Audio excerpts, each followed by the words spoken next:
samba que eu elegi para escrever foi o samba de Jorge Aragão, que é um samba que trata de diversidade ou de equidade racial, também com uma postura que me agrada, que é uma postura de não vitimização, de não coitadismo, e ele não tem uma preocupação muito grande, ele não tem uma preocupação muito grande com institucional. Ele não está preocupado com o que os governos vão fazer.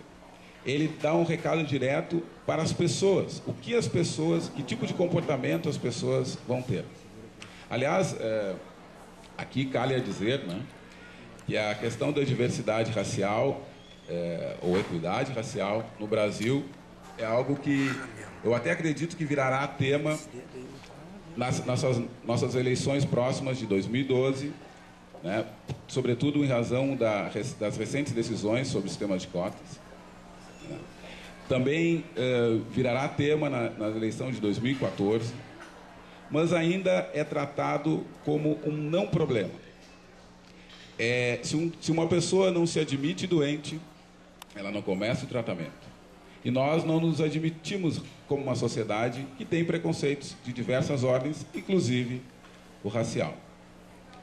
Então, eu até digo que nós temos uma simetria, né? Por que simetria? Em nível nacional, nós deveríamos ter, ou precisaríamos ter, ao meu ver, precisaríamos ter um ministério que tratasse dessas questões. Nós temos uma Secretaria de Direitos Humanos que acaba indo até um determinado ponto, mas não adentra, muitas das vezes, nas questões da diversidade ou da equidade racial. Por quê? Porque existe uma outra secretaria, que é a CEPIR, que é a Secretaria de Promoção de Políticas de Igualdade Racial.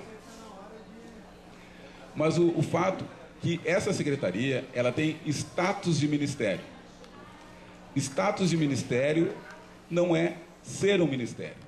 Na verdade, ela está em dois locais em Brasília, sendo que um deles tem perto de 10 salas e o outro talvez seja um pouco maior, em outro prédio. Toda vez que acontece um problema, e o Brasil tem dimensões continentais, eles não têm condição de atender. Houve um problema aqui no interior do Rio Grande do Sul, relativo a um concurso, que o ouvidor nacional acabou tendo de ligar para mim e para outro membro da Comissão de Direitos Humanos para verificar o que poderíamos fazer, porque eles não tinham estrutura para dar conta dessas questões. Bom, então, ao meu ver, deveríamos ter um ministério, ou pelo menos representações regionais, né? E não temos.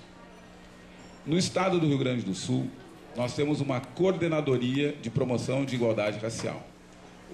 Então, o que é exatamente uma coordenadoria?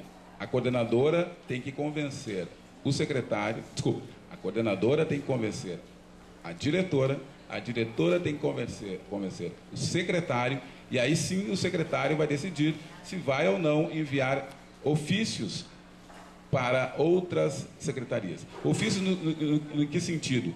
Porque se o trabalho é transversal, né, é tratado com transversalidade essa questão, na verdade é trabalhar com o orçamento de outras secretarias. Uma coordenadora jamais poderá fazer isso. Bom, no município de Porto Alegre, o que temos? Nós temos o Gabinete de Políticas para o Povo Negro. É um gabinete ligado ao gabinete do senhor prefeito. Procurei no site, eu encontrei outros gabinetes, mas esse gabinete eu não consegui encontrar. Eu só sei que existe porque eu conheço as 3 pessoas que trabalham nesse gabinete. E, para surpresa minha, até certa decepção, nós temos a SEDA, né, que é a Secretaria Especial de Direitos Animais. Então, para tratar das nossas relações com os animais, nós temos uma secretaria especial. Para tratar de relações entre pessoas e etnias diferentes, nós temos um gabinete que nem aparece no site. Mas voltemos ao samba, né? O samba de Jorge Aragão é o seguinte: elevador é quase um templo, exemplo para minar teu sono. Sai desse compromisso, não vai no desserviço. Se o social tem dono, não vai. Quem cede a vez não quer vitória. Somos herança da memória.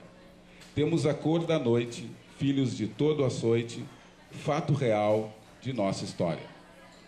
Se o preto de alma branca para você é o exemplo da dignidade, não nos ajuda, só nos faz sofrer, nem resgata nossa identidade.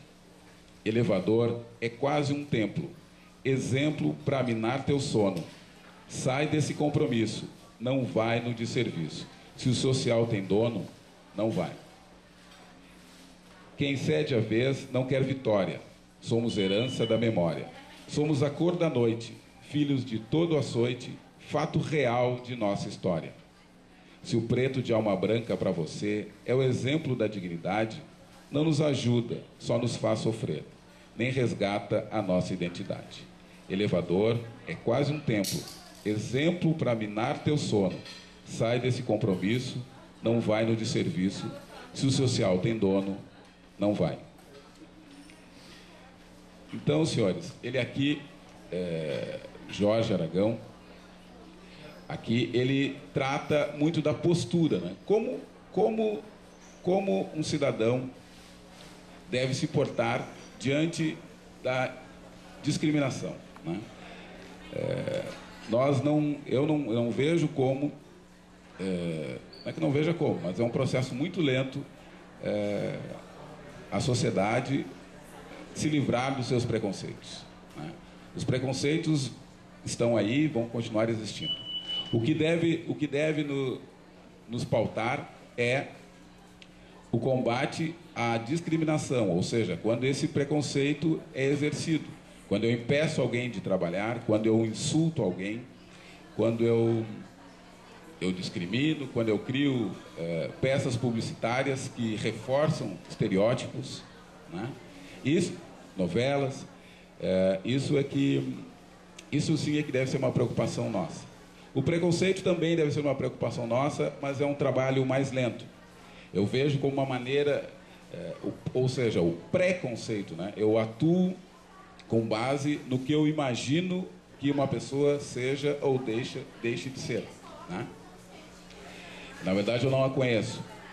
Uma maneira que teríamos de minorar essa situação seria começando pelas crianças, né?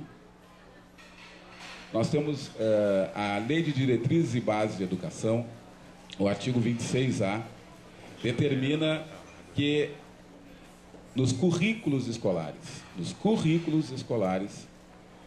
seja tratada da história afro-brasileira e africana, sobretudo em literatura, história e, daqui a pouco vem, artes, sobretudo, mas não exclusivamente. Esse artigo 26A foi criado porque o 26 não foi bastante. Quem ler o 26 verá que o 26A era desnecessário.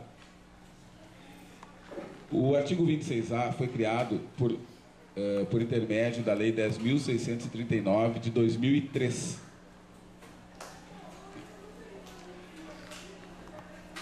E nós já estamos em 2012. Em 2008 foi criada a Lei 11.645, que alterou o não cumprido artigo 26A foi alterado para incluir também a obrigação de tratar da cultura indígena. Já que eu estou devendo para um, devo para dois, não é? Mas até agora nós não vemos a aplicação disso. Fui num evento em que disseram que havia uma grande resistência por parte dos professores. Eu não sei se é verdade ou se não é, mas eu conheço um grupo grande de professores, inclusive coordenadores regionais de educação, que são grandes estimuladores da aplicação da lei.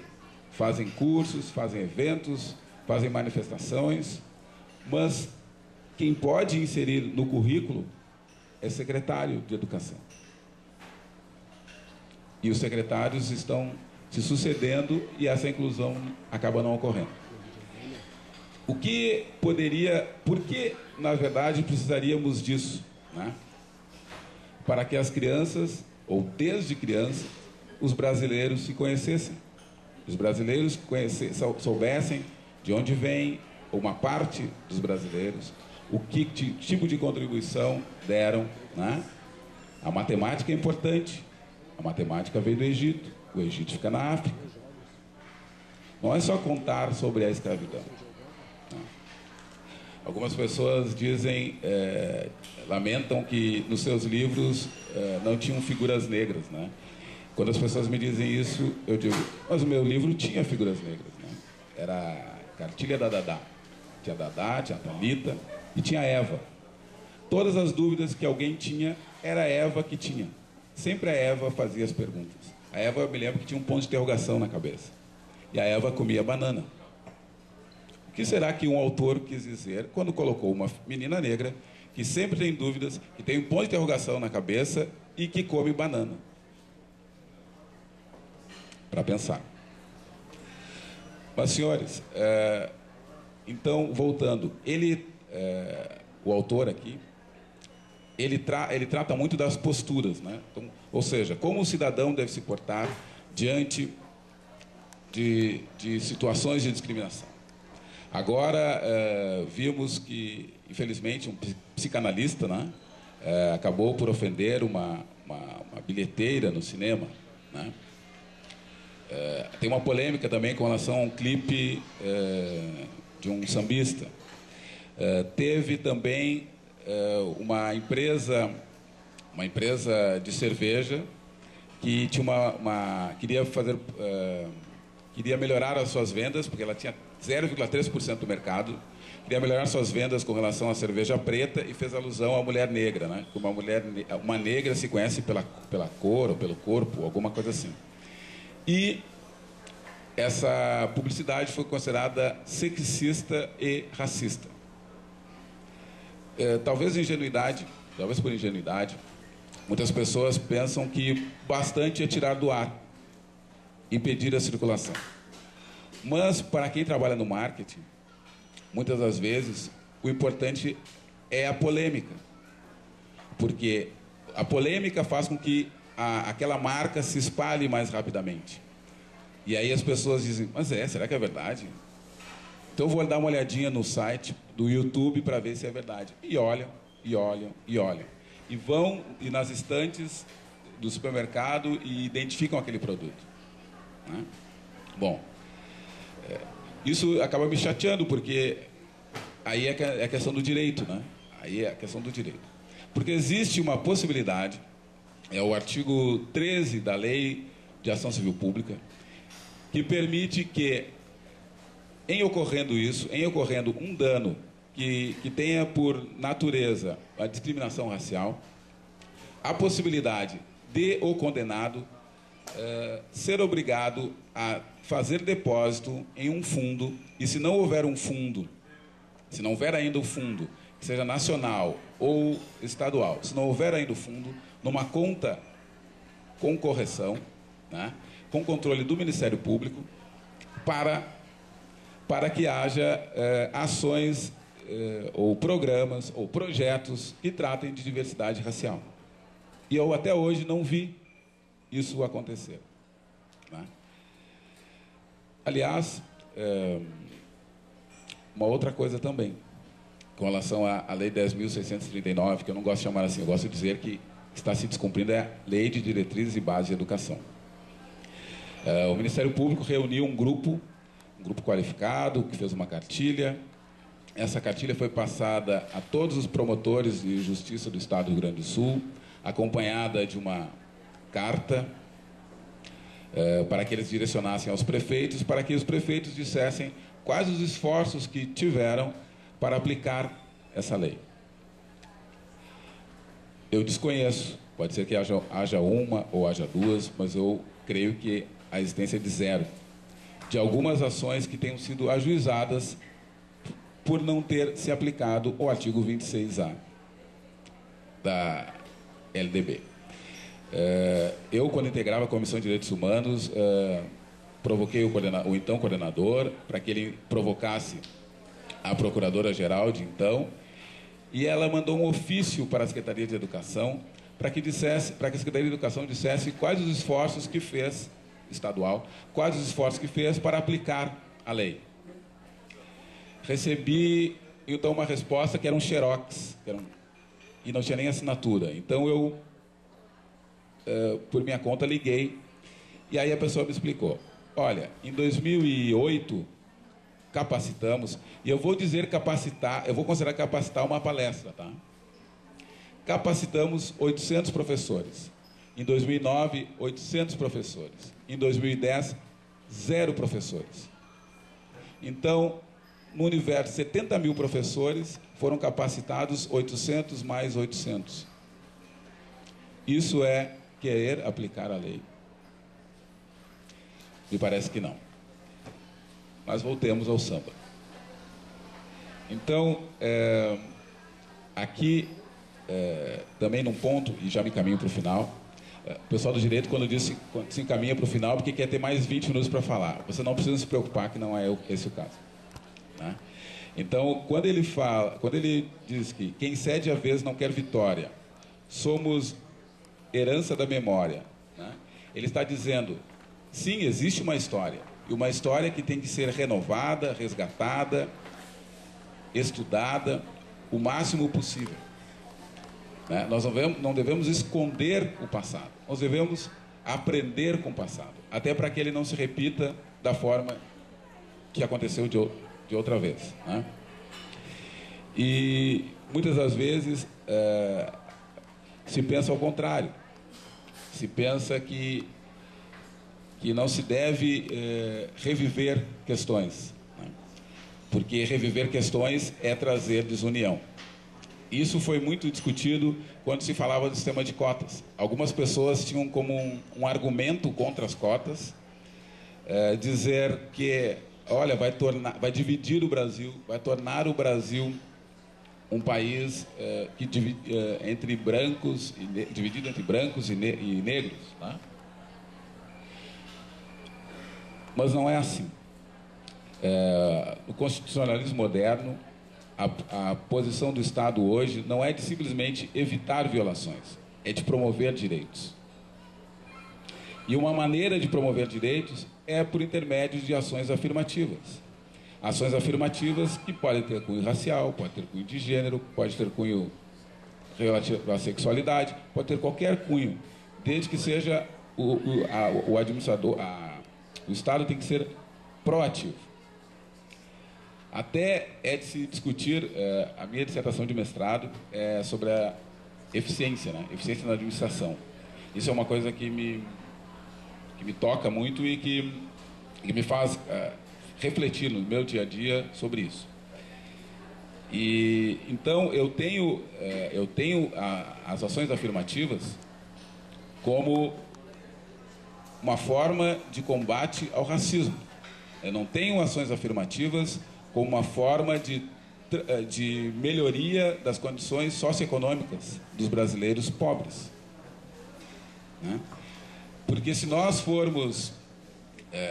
eu me recordo que quando na introdução da minha dissertação, eu disse, olha, vamos tratar da eficiência sobre dois temas que fizeram debates acalorados. Né? Quando eu estava na graduação, se dizia que as universidades federais deveriam ser privatizadas. Privatizadas pelo fato de que lá estavam aqueles que não precisariam estar lá. Né? É o X da educação. E aí eu fui ler e vi que 87% das pessoas ingressa na educação pública. Então, na URGS, por exemplo, de cada 10 alunos, 8 ou 9 deveriam ser oriundos de escola pública. E não é isso que acontece. Né? Bom,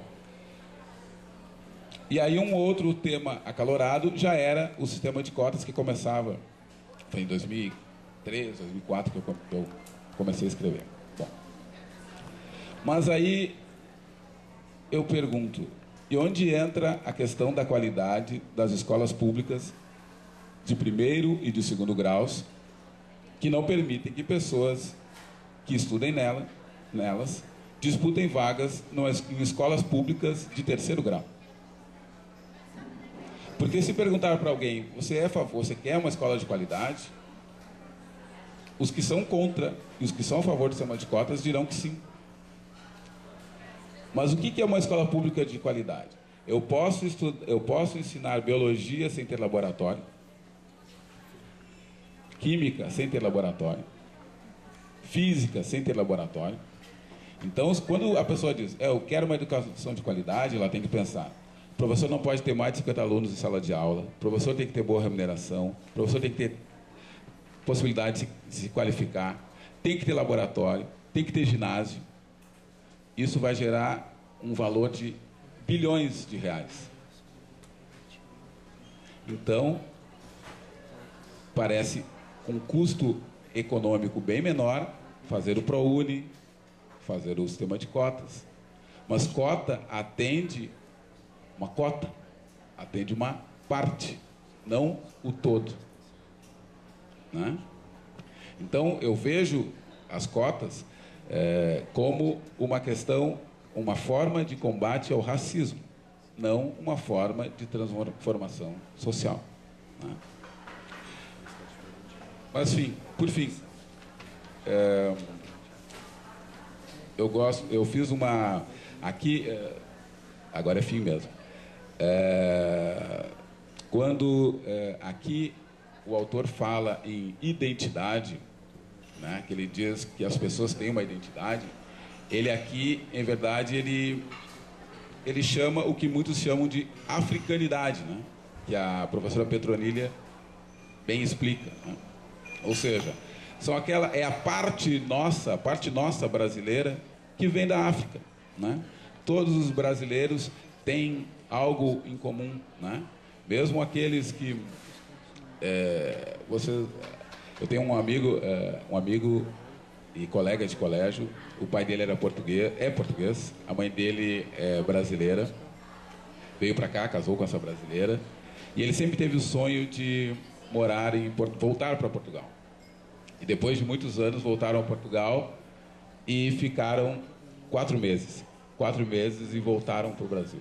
Os brancos brasileiros são diferentes dos brancos europeus. Os brancos brasileiros têm africanidade. Os brancos brasileiros, né, têm características diferentes. Né? Nós, brasileiros, nos identificamos muito pela africanidade. Nós, brasileiros, também, negros ou não negros, gaúchos, sobretudo, nos identificamos por uma questão de nacionalismo, nós somos tão próximos, né? Nós somos o único estado que canta o seu hino, né? Meu filho tem 3 anos e canta o hino gaúcho. Nós temos características comuns e isso deve nos fazer mais unidos, mais fortes, mais pujantes e não nos tornar segregadores ou segregados. Obrigado.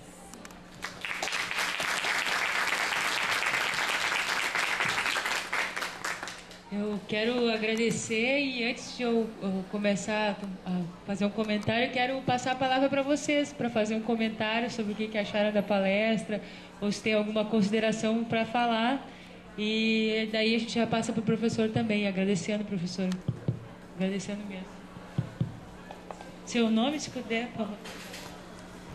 Boa noite a todos. Meu nome é Sebastião Henrique, sou sociólogo da Defensoria Pública da União. Primeiro, agradecer essa oportunidade de ouvir o doutor Terra com essa profundidade. Né? Isso a gente aprende muito. Né? Às vezes a gente vê uma palestra, não, eu vou lá, né? É uma palestra só e a gente às vezes não dá importância de que eu vi o que eu ouvi aqui. Mas como eu sou da Defensoria Pública, o doutor Terra falou um pouco sobre a questão da Lei 639 e a 11.645, é isso? Eu estou analisando, a Defensoria Pública mandou ofício, doutor, para todas as escolas federais que ensinam primeiro e segundo grau, perguntando para elas se elas aplicam, se elas obedecem à lei. E esse processo deve ter umas 500 folhas que eu recebi. A defensora Fernanda Ram, que é do Direitos Humanos e Tutela Coletiva, mandou eu analisar para ver se cada um deles está respondendo. Então eu estou analisando isso com muita... E a gente vê a confusão que é, né? A lei fala que, claro, pesando mais nas questões da história, da arte, mas em todas as matérias ou cadeiras introduzir esse tema.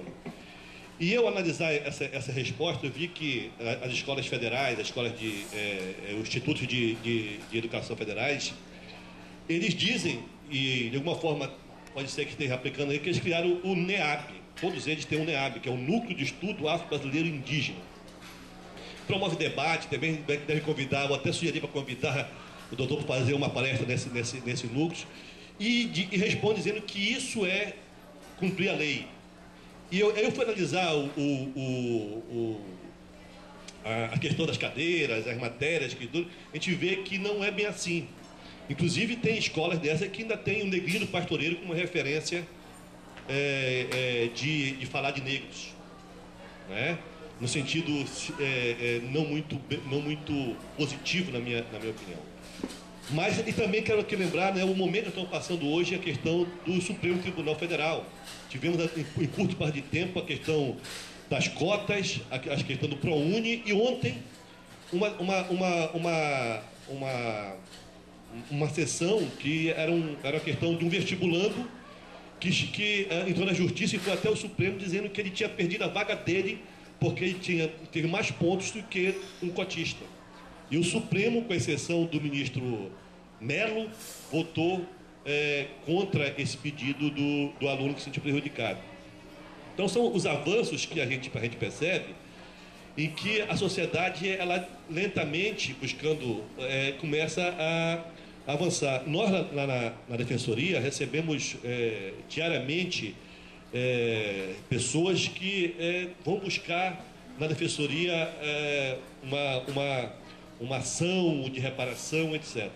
E ontem, nessa questão do Supremo, para me encerrar, porque eu não tenho tanta coisa, mas eu vou encerrar, o presidente do Supremo Tribunal Federal, ao fim do julgamento que ele tem que dizer, o resultado, ele disse uma coisa muito interessante, né? É que aqueles que são contra a cota usam o argumento por que não cotas sociais, já que os pobres tem negros, tem brancos, e o presidente do Supremo disse o seguinte, que os negros, eles são discriminados duas vezes, né? A pessoa pobre, ela é discriminada por uma coisa externa a ela. Ela não tem um dinheiro, ela não tem uma roupa adequada ao ambiente, ela não tem o carro que todo mundo tem. E ela pode, inclusive, tem muita gente que faz engano, né? Começa a fazer sacrifício e endividar para viver de uma forma que não pode, para que seja incluído no espaço que quer ser incluído. Mas o negro, ele não pode tirar a sua cor para se incluir. Então ele é discriminado como pobre e como um pobre negro. Ele termina dizendo assim, que tem que ter ações afirmativas, doutor, por dentro das ações afirmativas, né? Tem que ter políticas e diz mais, né, que a política afirmativa não é uma política de incluir. Vamos incluir os negros, não. É uma política de promoção. Promove as pessoas a um outro momento. Quer dizer, então, nós estamos passando uma questão que é importante a gente analisar, né? Que, infelizmente, as nossas representações no Congresso não toma as decisões de fazer as leis que protejam aqueles que merecem ser protegidos. O Supremo acaba decidindo. Então, é um comentário meio longo, mas isso faz com que esse debate que o senhor falou, a questão da decisão do Supremo, faz com que a gente tenha a certeza de que este caminho de buscar a igualdade, de tratar os diferentes, tratar os iguais e tratar os diferentes, e levando em conta as diferenças que essas têm. Então, parabéns pelo trabalho, porque pelo livro e pelo esse aqui, porque isso nos faz nos fortalecer mais de que estamos no caminho certo. E gostaria mais, agradecendo a participação, de fazer... Enquanto vocês pensam em alguma coisa, eu vou só fazer uma manifestação em relação à produção do livro, né, e passar a palavra já para o professor. Antes de eu fazer essa organização, eu comecei a pesquisar sobre a Escola de Samba de Mangueira, que também saiu na mesma época, que fala sobre a participação cidadã na gestão pública, e a experiência da Escola de Samba de Mangueira. E foi um tema dentro da academia que eu sofri bastante preconceito para chegar até o final. Porque o samba, ele no direito, o samba, né, no direito, é visto como uma coisa que é para extravasar apenas, né? Como não é de uma maneira como eu enxergo, né? Por isso que a gente fez o livro, porque a gente está trabalhando no livro exaltar o samba como elemento da identidade democrática brasileira, o samba como plataforma de expressão da cidadania, o samba gritando os direitos e aos direitos que a sociedade está buscando. Então, a gente trabalha o samba no livro de diversos viés. No caso da música, quando ele está já dizendo alguma coisa ou que precisa ou que não tem, ou que tem, reafirmando aquilo que é, né? Ou seja, quando ele diz que, no caso dessa música que o professor falou lá, que ser preto de alma branca, ser preto de alma branca para viver é o exemplo da dignidade, né? Ou ele fala ali que ele é exemplo da memória, né? Temos a cor da noite, brilho de toda a noite, exemplo. Eu sei cantar a música, mas agora não. Aqui, ó. Temos a cor da noite, filho de toda a noite, fato real de nossa história. Que somos herança da memória, né? Então, daí o professor falou, porque tem gente que não quer reviver o passado, que não sei o quê, mas a memória, já falam isso, não é não veio com frases, inovações. A memória, se a gente não lembra daquilo do nosso passado, como é que a gente vai pensar no futuro para não cometer os mesmos erros, ou reparar aquilo que a gente não conseguiu vencer, né? Pela diversidade de pensamento mesmo, cultural, de visão de mundo, né? A gente pode não concordar, por exemplo, com muitas questões culturais que acontecem no Oriente, porque a nossa cultura é diferente sobre como a mulher é tratada, mas a gente vem procurando afirmar isso, seja pela ONU ou não, mas a gente tem que estar, assim, lembrando que não é... que o samba ele é muito mais do que extravasar, né? E eu falei em relação à minha pesquisa de mestrado, porque até o fim da minha orientação queriam mudar meu tema. Até o fim da orientação queriam mudar meu tema e tirar Escola de Samba da Mangueira no título da minha dissertação. Então eu fui até o fim e eu disse que eu ia fazer sobre isso e que eu estava pagando a universidade para fazer um tema que eu pudesse aplicar no que eu acredito. Gravei a minha filmagem da minha defesa com muita dificuldade, trabalhando Natal, levando o trabalho na universidade, perderam o meu trabalho depois na universidade e pediram uma cópia. Eu disse assim, eu não mando cópia do meu trabalho para a universidade, porque isso é resultado de uma administração, né? Se isso aconteceu, que vão achar, ou agora, né? Comprar meu livro ali. Está ali aquilo que até o fim, meu pai, minha mãe, né, meus colegas de faculdade acompanharam e que a gente está aqui hoje, né? Vivenciando esse momento, né, pelo professor, reafirmando a dificuldade de se valorizar as nossas origens, né, e vencer preconceitos, não só do branco, mas também do negro, né, porque eu ainda quando vou no movimento, e ainda sinto dificuldade eu não sei sambar, mas eu gosto de samba, pratico samba no pé e acho que a gente tem que procurar melhorar juntos, porque não é só um lado, né? Somos todos nós que estamos inseridos. Então essa dificuldade é de todo mundo, de comunicação, né? Se a gente está buscando, e eu falei essa semana, judicializar o amor, porque as pessoas não conseguem mais se entender, que fim a gente está levando para as nossas vidas, né? E levando, lógico, como o professor falou, as ações judiciais afirmativas, seja por política pública ou por decisão do Supremo são fundamentais, mas isso é o remédio para se desenvolver uma nação?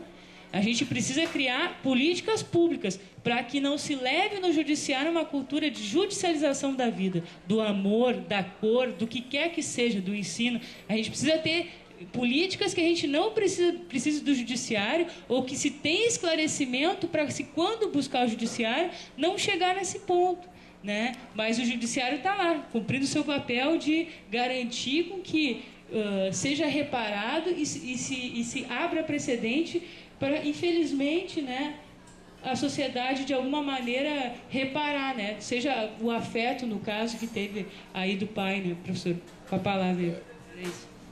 Obrigado. Senhor Henrique, o senhor me fez recordar de uma audiência que tive já na Procuradoria,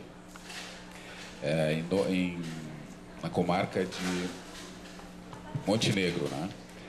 Eu julgava que estava bonito, de terno, gravata, e estava lá já como procurador de Estado, e ao meu lado estava um preposto do Dyer, que estava de jaqueta de couro, calça de brim, pochete na cintura. Do outro lado, o defensor público, sentado à minha frente, e que é também da URGS como eu, do mesmo, não fomos nunca tivemos na mesma sala, mas no mesmo período, olhava para o preposto e falava: doutor, e fez uma pergunta, e o preposto olhava para mim, assustado, esperando que eu falasse. Depois veio a segunda pergunta: mas, doutor, até o momento que talvez tenha se dado conta que a pessoa não respondia, talvez tenha se dado conta que ele aprendeu que se vai em audiência de terno e gravata, os advogados costumam ir assim. Então, quem sabe aquele ali poderia ser o advogado. E ele então se voltou para mim e disse: doutor, eu disse: muito bem, agora que o senhor está falando comigo, eu vou lhe responder todas as 3 perguntas que o senhor fez anteriormente. Né? Eu não acredito que ele tenha feito isso por maldade ou por qualquer outra questão, mas é questão do costume. Né? As pessoas têm que se acostumar a ver pessoas em determinados lugares. Né? Eu mesmo já cometi isso. Né? Eu fiz CPOR, quem me ouve falar pensa que eu tenho 90 anos, mas não, eu tenho 45. Estou me adiantando já, dezembro não chegou. E então um amigo, colega de quartel, que também era Jorge Luiz, me convidou, porque nós jogávamos basquete, e disse: vamos lá tu foste da CM, né? E vamos jogar basquete pela CM. Eu disse: tá, está bem, vamos lá. E aí eu estava com 18, eu frequentei até os 14 a CM, mas cheguei lá e uma senhora me reconheceu e disse: ah, que bom que você está aqui. E eu perguntei: onde é que é a sala da presidência? Porque eu só ia lá para jogar, não conhecia. E ela disse: não, é lá no fundo à esquerda. E eu fui na frente como dono da CM, então eu fui na frente. E eu na frente, quando cheguei na frente, eu olhei e vi um negro sentado na cadeira. Eu olhei e virei automaticamente para o meu colega e disse: o presidente não está. Né? E o meu colega loiro disse: não, mas não pode. Disseram que ele estava ali. Eu disse: não, mas não está. Ele não está. E a pessoa começou a vir. E ela vira e os dois começam a falar. E eu não sei o que falaram. Para mim é como aquele filme do Spike Lee, né? Que as pessoas, ele faz aquele plano que a pessoa fica girando, não sabe o que aconteceu. Então eu não sei como é que acabou a conversa. Eu fiquei em estado de um misto de choque com vergonha, com uma série de coisas. Mas agora vejo que na verdade era falta de costume. Né? É para isso que serve o sistema de cotas, para as pessoas se acostumarem. Né? Na Procuradoria do Estado, eu gosto de dizer esses números, né? Nós somos em torno de 320 procuradores, 2 negros. No Ministério Público, em torno de 650 a 680 promotores de justiça, 1 promotor de justiça, Dr. Gerson Teixeira. Na magistratura estadual, de 650 a 680 membros, 2. Então, são 5 profissionais no universo de mais de 2.000 profissionais. Então, muitas das vezes, nós temos que compreender quando as pessoas agem como elas sempre agiram, ou pensem como elas sempre pensaram, de dizer, ele não deve ser. Né? Eu fui numa... Agora é uma sessão de desabafo para mim. Eu fui numa audiência, eu levei minha estagiária, né? E também eu de terno, ela, obviamente sem terno, ela, uma guria de 20, 21, e eu perguntei para a motorista, tem algum lugar onde eu posso deixar o carro? E ela disse, tem, mas não vai botar no lugar dos juízes. Eu disse, não te preocupa que eu não vou botar no lugar dos juízes. Mas aí ela baixou a cabeça, ela estava do lado do motorista, baixou a cabeça e se dirigiu à minha estagiária. A senhora é procuradora? Então eu era o motorista, certamente. Né? E eu disse, e ela ficou quieta, a minha estagiária ficou quieta e aí ela não respondeu nada e eu disse, bom, mas eu posso então deixar? Ela disse, pode.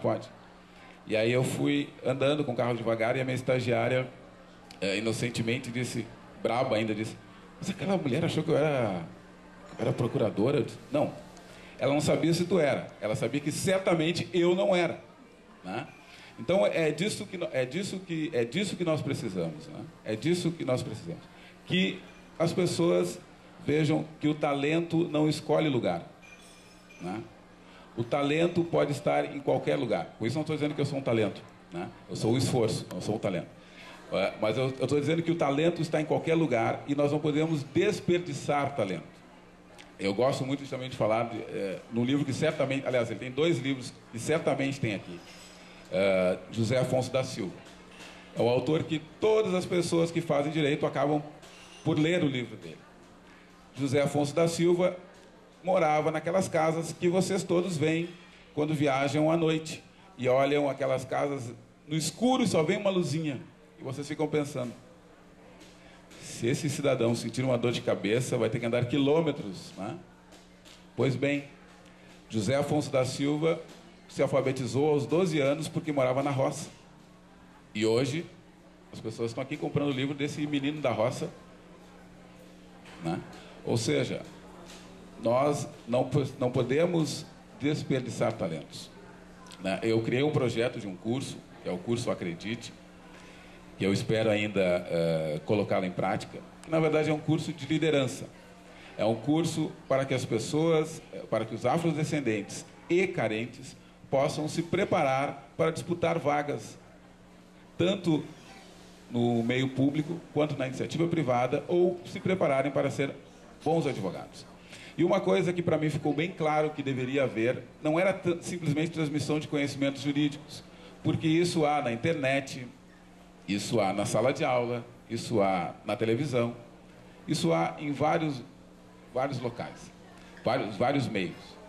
A questão que me chamou muito a atenção era a necessidade de ter um trabalho de autoestima. A pessoa dizer, esse lugar também é meu ou também pode ser meu. E o outro lado disso, que é o compromisso social. Não dizer, bom, agora eu já tenho meu carro, eu já tenho meu apartamento, então o mundo está ótimo. Não, existe aquele que sofre discriminação por ser homossexual, existe aquele por ser gordo, existe aquele por ser negro, e essa pessoa tem que participar desse processo. E um terceiro braço, que é empreendedorismo. Ou seja, essa pessoa, ela não pode ser um servidor com o estereótipo que é muito falado e difundido, né? Ela tem que ser um servidor propositivo. Se ela não passar no concurso, porque em um curso, honestamente, pode prometer que todos passarão, ela tem que ir para tentar se inserir na iniciativa privada. Na iniciativa privada, mais motivo ainda para ter noções de empreendedorismo. Se ela resolver ser advogada, como é que eu mantenho clientes, capto clientes, como eu me apresento, como me porto, né, como deve ser o meu material. Eu tenho uma cunhada, Eliana, que trabalha com marketing. E eu, quando eu tinha escritório privado, no cabeçalho era o meu nome e tinha uma linha que cortava a folha, né? Um dia eu imprimi e houve um erro de impressão. E a linha ficou até a metade da folha. Eu recebi, talvez nunca tenha recebido tantos elogios na vida quanto naquele dia, porque aquela linha pela metade representava que era uma pessoa transformadora, que estava aberta à negociação, e tudo era um erro de impressão, né? Então, o único elogio que recebi não era justo. Mas o fato era que há muitos conhecimentos que as pessoas precisam ter e que acabam não tendo. E esses conhecimentos acabam fazendo diferença. E é por isso que eu penso que também, nesse processo transformador, é importante que elas tenham o empreendedorismo como uma vertente. Mas vou deixar as pessoas falarem.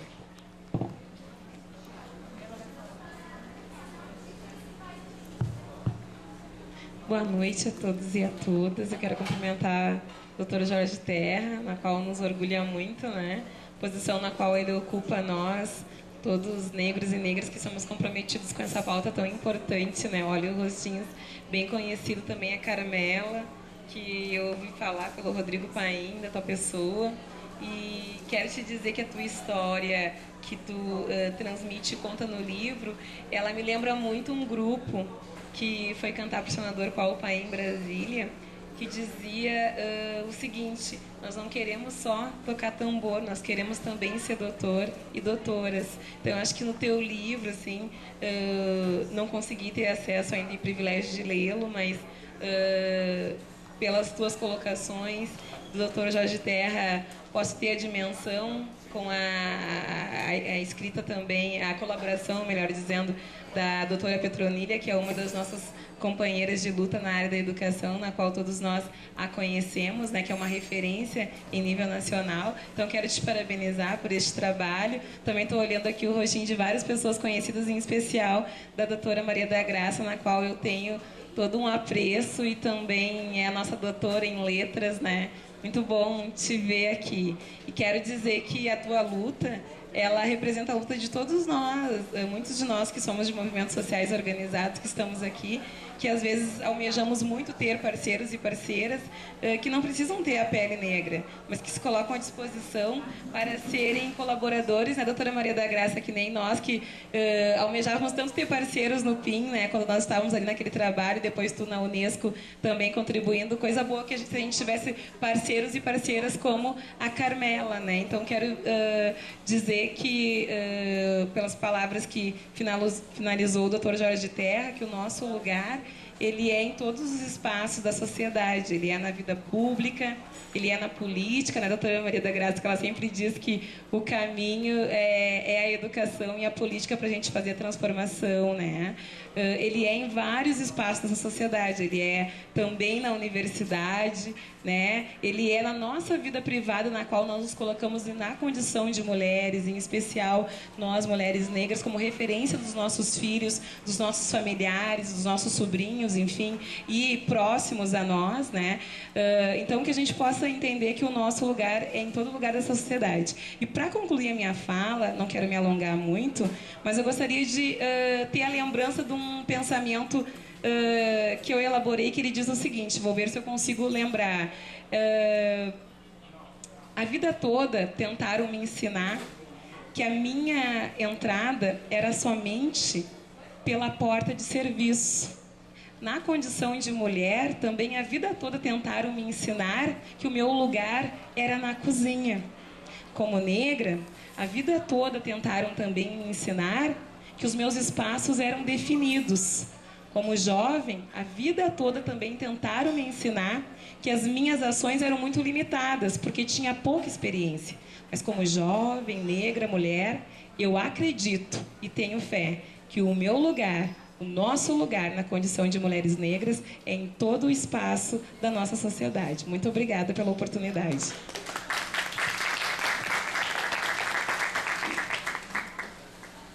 Agradecer aí a participação e dizer que a gente tá envolvido, principalmente assim, em a gente mudar essa realidade cultural de como é que o direito é visto, né? Por que ele é tão engravatado? Por que as pessoas têm tanta essa cultura de que a gente tem, o melhor caminho da justiça é o judiciário? Qual é o melhor caminho de se fazer justiça, né? Eu vou passar, tem mais duas pessoas aqui, tem ela, depois... Meu nome é Rejane, boa noite a todos os presentes. Então, eu estou muito satisfeita de estar aqui hoje, poder estar ouvindo. E esse livro, eu fui convidada pelo Sebastião Henrique, meu colega de sindicato, amigo, me chamou a atenção no nome do livro, né? Samba no Pé e Direito na Cabeça. Então, eu gostaria de colocar para vocês que a gente ouve muito aquela coisa, está no sangue do negro, né? Está no sangue da negra. O que está no nosso sangue? Né? O samba, o dançar. Aí a gente associa isso a algumas profissões. E hoje aqui eu digo para vocês que eu estou num espaço, eu sou educadora, pedagoga, me lembrou aqui meu colega e amigo, e a gente está fazendo uma nova experiência. Eu estou hoje na presidência de uma escola de samba. E essa escola de samba, ela mais do que sair no carnaval e disputar, nós estamos trabalhando a questão pedagógica com as crianças, crianças assim, que não sabiam nem pegar numa baqueta, ensinar, aprender a tocar. Então a gente vê que pela música, pelo som, a gente conquista essas crianças. E a nossa vontade é justamente desmistificar isso, que essas questões que colocam que está no sangue. Outras coisas, a gente vê outras determinadas profissões, a gente percebe que as pessoas não dizem, e pior que isso, não sentem que também está no sangue. E esse trabalho que a gente vê, ouve, e que é importantíssimo, porque enquanto educador, a gente esbarra em professores que dizem o seguinte: a gente não sabe como fazer, aonde está escrito. Hoje a gente vê que de toda forma está escrito. Principalmente fazer essa ligação, ou essa religação entre o intelectual, aquilo que parece longe da esfera da questão negra, trazer para a próxima. E principalmente a gente vê ainda hoje que a questão do samba, alguns, embora gostem, têm vergonha de dizer que gosta. Não assume essa questão da africanidade, brasilidade. Então eu estou muito feliz de estar aqui, agradeço o convite que me fez levar, na verdade eu vou levar isso, quero estar participando, lendo, conhecendo. Obrigada por esse momento. A gente que agradece aí. A nossa razão, né, Jorge, é saber de poder compartilhar, né, com quem está aqui e com quem vai assistir na internet. Vou passar a palavra pro teu nome. Como é que é teu nome? Césio. O meu nome é Césio. Eu, infelizmente, não assisti toda a exposição. Acabei chegando atrasado. Dançar é um movimento. Nós dançamos a vida toda, nós nos movimentamos a vida toda, não é? Dançar é apenas deixar fluir as energias do corpo nos diversos ritmos que a humanidade conseguiu construir. E há ritmos maravilhosos. E o samba talvez seja um dos mais belos, um dos mais sentidos, um dos que mais nos emociona. Talvez, se o direito trabalhasse mais com cabeça no samba e direito no pé, nós talvez tivéssemos mais justiça. Porque os pés, muitas vezes, não têm os preconceitos que as ideias têm. O corpo em si não manifesta os preconceitos que as concepções mentais fazem, criam. Eu, outro dia, conversando com o meu professor de pandeiro, e eu resolvi fazer aula de pandeiro esse ano. Eu disse: eu vou aprender pandeiro de qualquer jeito, que eu tenho que aprender pandeiro, né? E eu comecei a bater em livro jurídico. Eu disse: eu vou aprender a tocar pandeiro. E aí ele me disse o seguinte: num grupo de samba, todos os músicos estão ali e eles todos têm que equilibrar o seu som. Ninguém pode aparecer mais que ninguém. Se o pandeiro resolver ele só aparecer, o surdo imediatamente diz: opa, pandeiro, vai devagar. E os outros instrumentos também. A sociedade que nós buscamos talvez seja uma sociedade como um grupo de samba que toca, seja um samba de breque, seja um samba canção, seja um samba de gafieira, seja qualquer um dos sambas que tanto nos toca. E sambar é só deixar acontecer, que o samba vem. E para terminar o desabafo, eu sou professor universitário. Eu dei uma aula para uma turma e no final desta aula eu disse assim: gente, espero que tenhamos um ótimo semestre, né? Se não aprendermos muito direito, que pelo menos usemos o tempo também para aprender a dançar, que a vida será muito melhor. E dei uma dançadinha. Posteriormente houve alguns problemas e usaram essa minha dançadinha como argumento para pedir a minha exoneração da Universidade Federal do Rio Grande do Sul.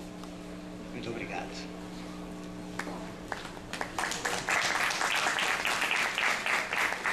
Já vou passar a palavra, explicar porque me instigou a questão do samba do pé na cabeça da colocação, que eu achei muito interessante.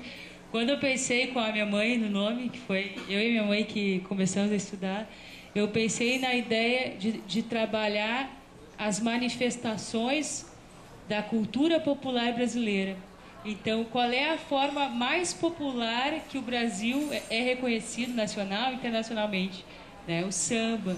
E o que faz do carnaval dos outros países que já existem há muito mais tempo que o nosso carnaval ser diferente, né? É a nossa cultura, é o batuque, enfim.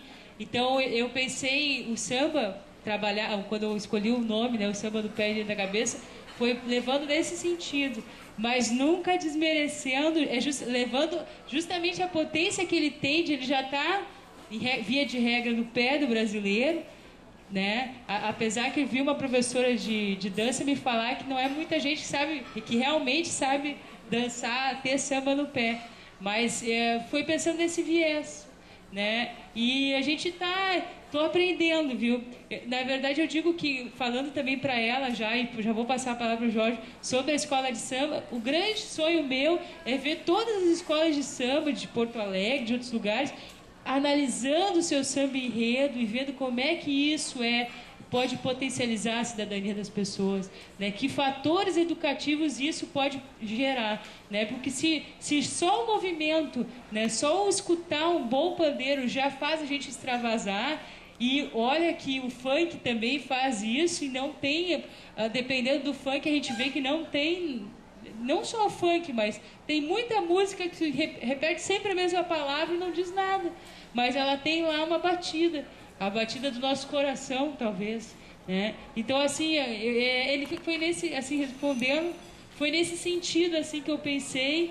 E a minha ideia agora em relação aos livros, a gente vai continuar fazendo outras ideias, trabalhando samba no pé com outras músicas, mas trabalhar a cultura jurídica popular. E para fazer com que a cultura jurídica seja popular, eu tenho que trabalhar a cultura popular.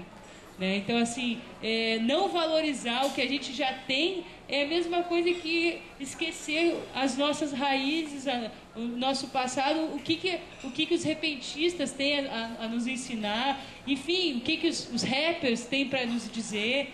Todas essas manifestações, principalmente essas linguagens periféricas, para mim, são as que me interessam. Né? E eu comecei pelo samba porque já vinha fazendo uma pesquisa na Mangueira, sou carioca, apesar de todo mundo, quando eu vou fazer uma entrevista, diz que eu sou gaúcha, mas gosto de dizer que eu sou carioca, e não tenho samba no pé, mas estou no caminho.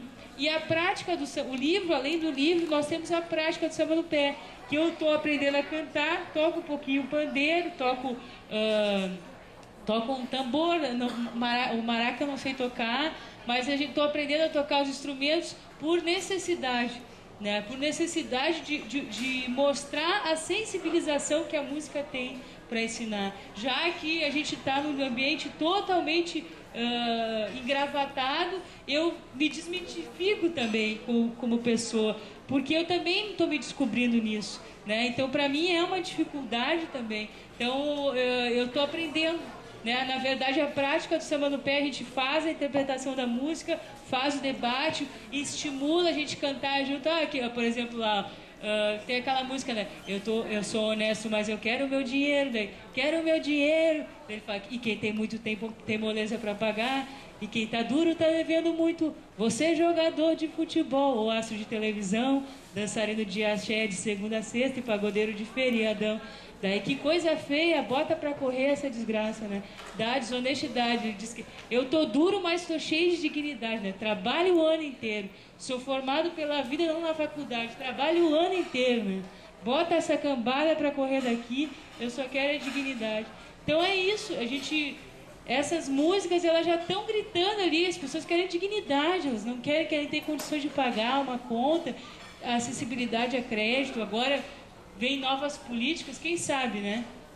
Professor Jorge, tem mais um aí? Tem mais?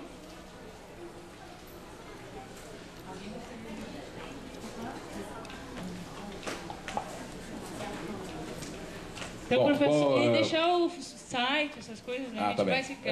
Professor, quando eu lhe vi daqui, você não foi meu professor. Mas na época que eu estava na URGS, o senhor já dava aula por lá, né? E logo que o senhor entrou, eu o reconheci, agora o senhor confirmou, né? Na verdade, o direito, muitas das vezes, ele é muito fechado ao novo, fechado ao popular, né? E isso também gera uma certa descrença das pessoas com relação ao direito, né? Eu tive um professor, depois ele era promotor e depois virou procurador-geral de justiça, que ele gostava de contar uma pequena história, né? Ele dizia que ele descia da lotação na Borges de Medeiros e para os mais novos ali, onde é o Tudo Fácil, e tem um Banrisul ali, antes era uma caixa estadual, né? Então ele criou uma figura, né? Então ele dizia que descia da lotação e passava por ali e sempre tinha um menino de rua. E ele passava pelo menino de rua, muito embora promotor não se tocava com aquilo, e entrava na Andrade Neves, onde era a escola do Ministério Público. E todas as vezes passava por ali, via o menino, mas nada fazia. Até o momento em que o menino um dia o abordou e pediu dinheiro. E ele disse, dinheiro eu não te dou, eu te dou uma raspadinha. Né? Raspadinhas são esses prêmios instantâneos. Né? E ele então deu a raspadinha para o menino e foi embora. Nem olhou para ver se o menino tinha algum prêmio ou não, até para não correr o risco do menino não ter o prêmio e pedir dinheiro. E ele entrou, então, na aula, e entrou no prédio e o menino começou a raspar. Ao raspar, o menino viu que tinha um prêmio, que tinha um carro ali. O menino não se contentava, ficou muito contente com isso, pulava e ficava muito alegre, estava muito alegre, até que e mostrava para as pessoas, até que uma pessoa disse, que bom que tu ganhaste, tu vai retirar o prêmio aqui na Caixa Estadual, né? Tu já dorme aqui mesmo, então tu dorme aqui e amanhã de manhã tu retira o teu prêmio. E aquele menino já era conhecido, todos viam aquele menino que estava sempre por ali, dormia na laje, sob a laje.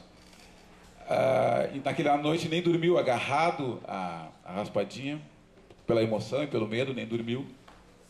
Quando abrem a agência, entra o menino como se fosse um raio, né?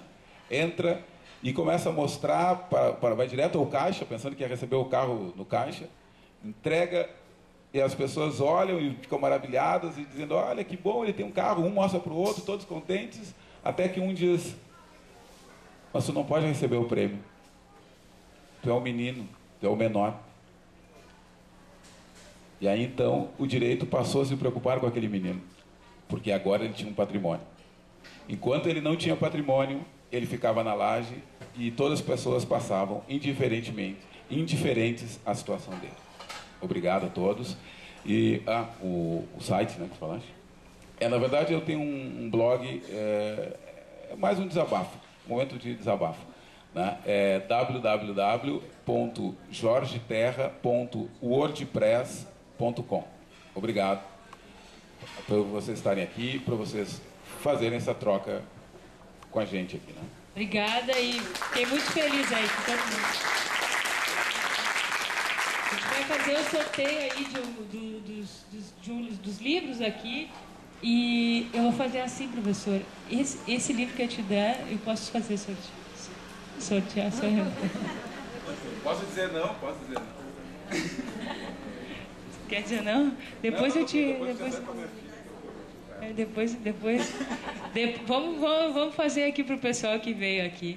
Assim, o senhor não vai olhar o livro de presença, tá? São 5 livros, eu acho. Deixa eu ver. 1, 2, 3, 4, 5, 6 livros.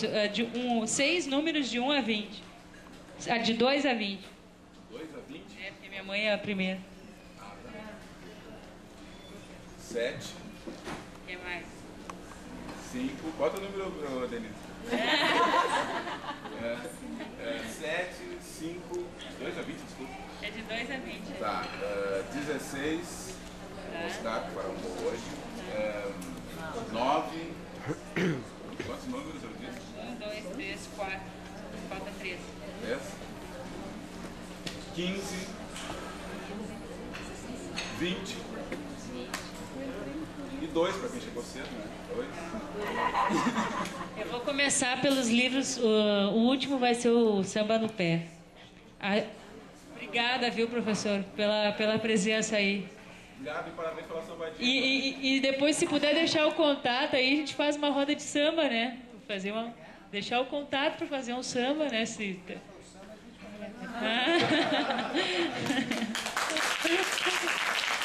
Que bom. Tá bom, tchau, professor. Juliana Pinto ganhou um livro de desapropriação por entidade. Juliana, obrigada. Da editora Pilares. Regiane Maria da Rosa. Também aqui o livro de desapropriação por entidade privada, consequências para aquisição, execução, competência, registro e tributação. Obrigada. A Maria Irene Soares, também o livro lá da editora Pilares, que é um lançamento deles. O professor é o Pedro Ribeiro Val Neto. Obrigada, viu? Maria, né? Eu chamei. A Lísia Costa. Lísia, o raciocínio lógico para concurso. Você consegue aprender na 3ª edição da Ímpetus. Do Henrique Rocha, obrigada pela presença. Do professor William Douglas, agora. Eu chamei a Lísia, né? E tu disse o número a mais aí, ou eu anotei a mais. Como passar em provas de concurso, agora é a Daniela Silveira.